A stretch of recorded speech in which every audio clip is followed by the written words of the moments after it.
Boeing Company has encountered a new manufacturing challenge with its 737 MAX jets due to improperly drilled fuselage holes, impacting about 50 undelivered aircraft.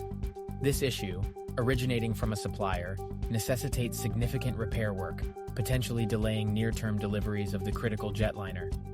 Although Boeing's commercial chief, Stan Deal, did not specify the supplier, Spirit AeroSystems Holdings Inc. acknowledged the problem and committed to conducting the necessary repairs.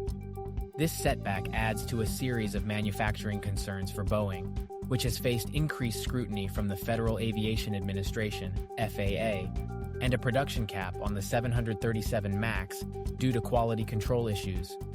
These developments have contributed to Boeing's shares dropping 1.6% in pre-market trading, marking a 20% decrease through the year, positioning it as the worst performer on the Dow Jones Industrial Average. The discovery underscores Boeing's ongoing struggle with supply chain and quality assurance problems, emphasizing the company's commitment to delivering defect-free airplanes despite the operational and financial hurdles these challenges present.